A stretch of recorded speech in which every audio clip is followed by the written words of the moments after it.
Sometimes the cover-up was worse than the crime, and the crime was bad enough.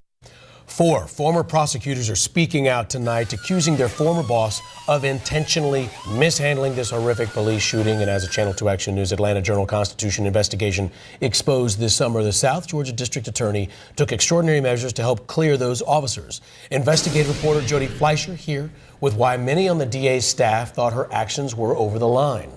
Justin, the GBI agent who supervised this investigation told us Caroline Small's killing was the worst police shooting he'd ever seen. In July, we exposed records showing how the district attorney who took those officers to a grand jury stacked the deck in their favor. Our reporting prompted several of her former prosecutors to come forward in an effort to right the wrongs that have troubled them for 5 years. This makes me angry. She's giving them. There was no one in our office given this. Former Glynn County Prosecutor David Peterson could not believe the records our investigation uncovered. District Attorney Jackie Johnson, his former boss, had made a deal with 2 police officers she was supposed to be considering charging. She took the case to a grand jury, but never showed them an indictment. I think the grand jury here was undercut, misused, and abused, and they were lied to. The grand jury cleared officers Corey Sasser and Todd Simpson of a police shooting so shocking none of these prosecutors could believe their eyes. Caroline Small had committed no crime that morning. She drove off when an officer walked up to check on her in a mall parking lot. She drove erratically, eventually blocked in by a utility pole and several patrol cars. On video, one officer said if she moved again, he was going to shoot her. Then they did.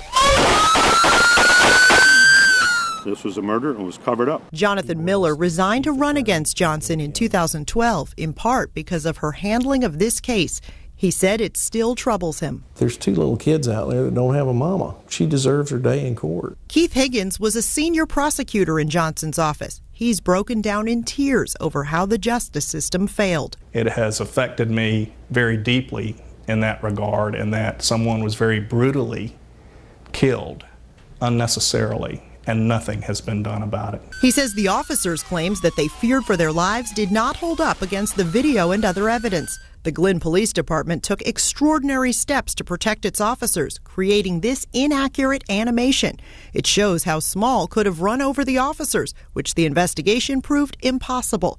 The DA showed it to the grand jury anyway. A prosecutor should do what's right, do it in the right way, and do it for the right reason.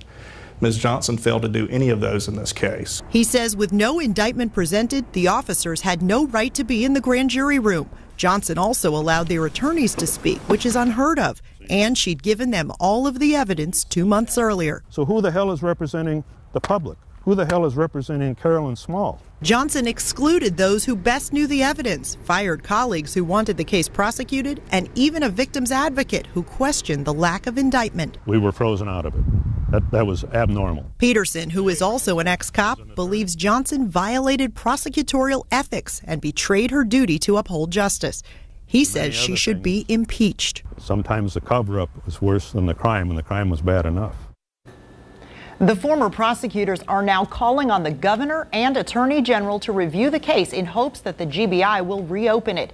Jackie Johnson declined our request for an interview, but sent a statement saying she took her oath seriously when she presented the case to the grand jury. She did not address any of the specifics from our investigation. So give us a little something deeper here, Jody. What's the motivation here? Why would she go to these extremes? Well, it's possible she may have just seen it differently than those other prosecutors, but they also say she was so concerned about damaging her relationship with the police department that it created a conflict of interest. Now remember, she is elected in a very pro-law enforcement community. All right, Jody Fleischer, thank you for that. Caroline Small's family did file a civil suit in federal court that was dismissed by a judge, never went to jury. The 2 officers both remain in law enforcement today.